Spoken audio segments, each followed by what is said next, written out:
Hello friends, we are in the module number 4 and in this session we are going to discuss about the sewage treatment. Okay, here we are going to discuss about the conversion of the sewage water into the usable form of water. Okay, what is sewage? The domestic sewage, it will be containing like very high load of BOD. Okay, and also pathogenic bacteria will be there. It will be having some light grey or black in color, and also it will have an annoying smell, right? Annoying smell will be there. If such raw wastewater is discharged into natural water, such a dirty water is discharged into the natural bodies of water, what will happen? They will be causing like severe effects, okay, to the aquatic life, okay, and also they will be, removing the dissolved oxygen which is present, okay. Because of that removal of the dissolved oxygen, what will happen? It will be causing a disagreeable smell, fine, because the impurities which are present are not getting converted, are not getting oxidized, and then lots and lots of odor will be caused and many waterborne diseases in humans, okay, because of the presence of the pathogenic microorganisms like bacteria, fine. So for this purpose we cannot leave any of the sewage water directly to the good water sources or drinking water sources, fine. So water should be treated, okay, before it is left to the any of the other water bodies, right? So the sewage treatment is carried out in 3 stages. The first is called a primary treatment, the second one is secondary, and the third treatment is called as a tertiary treatment, fine. What is the primary treatment? Primary treatment is can be done by using physical and chemical methods. The first step here is screening. What is this screening? Here all the floating and suspended impurities will be removed from the sewage water, and for this purpose we are using here large screens, like they are called as bar screens or mesh screens. Something like sieve it will be there, something like sieve which is made by using metals, okay, that is used to remove the floating and suspended impurities in water, like covers, papers, okay, cloth pieces, okay, all type of that floating and bigger suspended particles will be removed by screening process. Then after this process the water will be allowed to the next level, okay, next level tank. There large tanks will be there where water will be allowed to stand for many hours without a disturbance. That means the velocity of the speed of water is reduced. That means water will be standing for a day or two without any disturbance. So what will happen here? The larger suspended particles will be settling down, okay. The larger suspended particles will be settled down at the bottom, fine. And then oil and grease removal. If any impurities like oil and grease are present, then water will be passed to the next level tank, and there we are going to pass the air under pressure, okay. When we pass the air under pressure, what happens? If any impurities like oil or greases are there, they will be forming a foam, and that will be floating on the surface of the water, and that will be removed, okay. We are passing the air under pressure, and we are adding some reagents to form foam, and that foam will be removed, and in the foam we are removing the oil and grease like impurities. Next is a sedimentation process. Water will be allowed to the next level tank. Here some of the chemical reagents, like they are generally called as alum, okay. Alum are the aluminium sulfate and ferrous ammonium sulfates, they are called as alum, okay. They are added. When these chemicals are added, what happens is the minute suspended impurities will be coming together to form bigger particles. Once it forms a bigger particles, they will be settling at the bottom of the tanks, okay. So the coagulants like alum will be added, okay, to settle the like lighter suspended impurities in water, okay. So in the primary treatment we are removed the all the floating impurities, okay, whether it's paper, cover, cloths, any impurities if it is present in water, that is removed, and the larger suspended impurities are removed, and impurities like oil and greases are removed, okay, and also the minute suspended particles are also removed by adding some coagulants like alum. Clear? And then we are going to the secondary treatment. Secondary treatment is also called as a biological treatment. Okay, because here we are using a living bacteria. Okay, bacteria in the sense, don't take that pathogenic bacteria. Here they are the friendly, useful bacteria are used. They are called as a activated sludge. Okay, when in aerobic condition, no, when we add this activated sludge, what do they do is they will be helping in decreasing the organic loads. Okay, so the organic impurities will be there. In this activated sludge process, the organic impurities are oxidized to carbon dioxide and water. The organic impurities are oxidized to carbon dioxide and water. Very important to mention this in the diagram.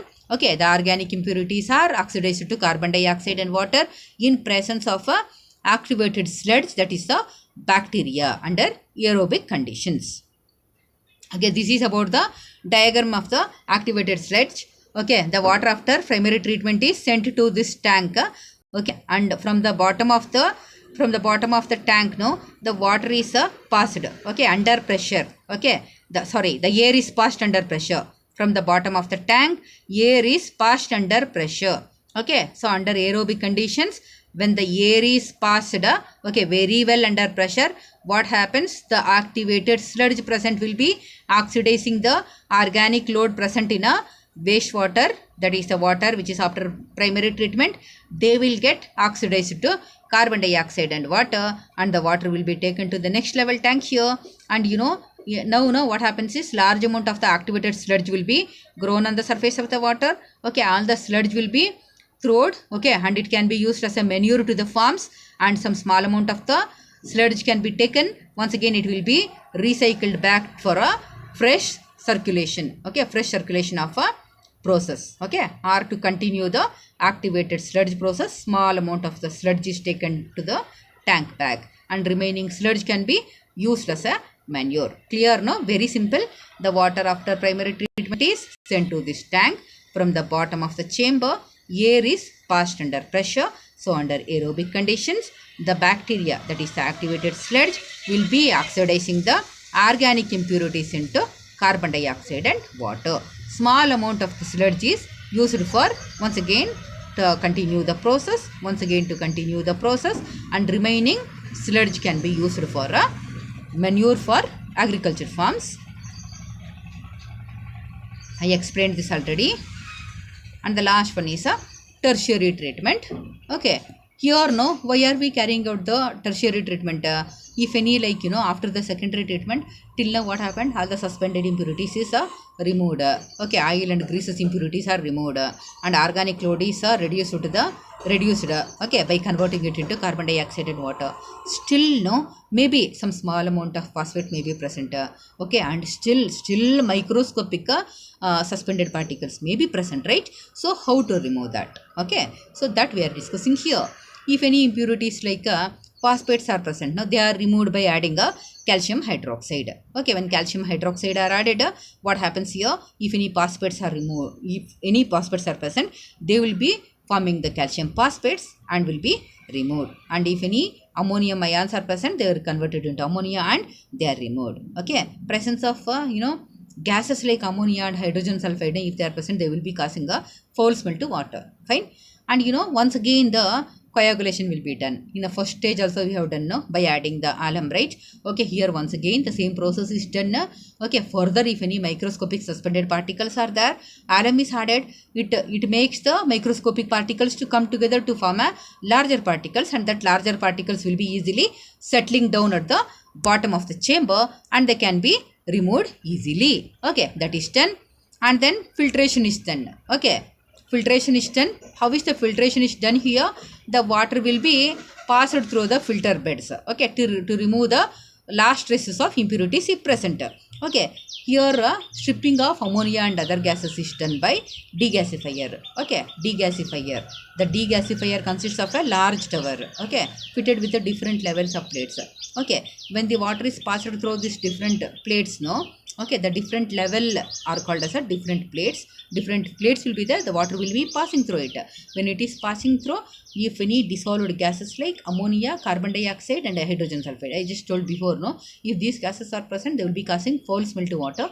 These gases are removed here, and at last, no, after doing all these things, now all the impurities are removed from water. Now disinfection has to be done, because water may contain some pathogenic microorganisms like bacteria, which are responsible for many of the waterborne diseases. How to do the disinfection? How can we do? You cannot go for a UV radiation, it will be very costlier. We cannot go for RO also, right?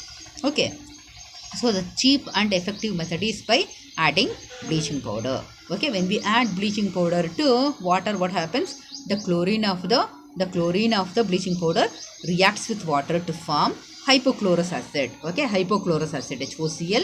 This hypochlorous acid, no, HOCl will be killing the microbes. Okay, killing the microbes which are present in a water. Okay, it will be, slightly, acidic in nature. It will be acidic in nature, whose pH is around 6.5. That will kill the pathogens which are present in water. Fine. So this is about the water treatment. Water treatment is done in 3 levels.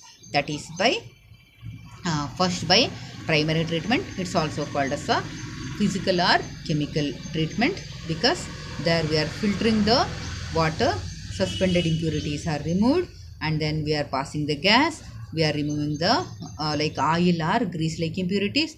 Then we are doing coagulation process to remove the suspended particles. Secondary treatment is also called as biological treatment, where we are using the activated sludge, that is a bacteria which converts the organic matter into carbon dioxide and water. In tertiary treatment, if any like phosphates or anything are present, we are removing the metals by using calcium hydroxide. Fine. And then we are doing once again we are passing the degasifiers, okay, to remove the gases which are the reason for causing the bad odors in water. And at last, finally, we are doing the disinfection by adding the bleaching powder. There will be a formation of hypochlorous acid that kills the pathogenic bacteria which are present in water. After this, the water will be usable. Okay, this water can be used for all the gardening purposes. Okay, and toilet flush it can be used for all the cleaning purposes also it can be used. And it is not potable. Okay, it's not suitable for drinking purposes, and for all other processes, for cleaning and gardening purposes, this water can be used. Okay, or this water can be, okay, without any doubt, it can be left to the normal water streams, and it will not be causing any damage to any of the living things. Fine. And we'll be meeting next with the new topic. Until then, take care.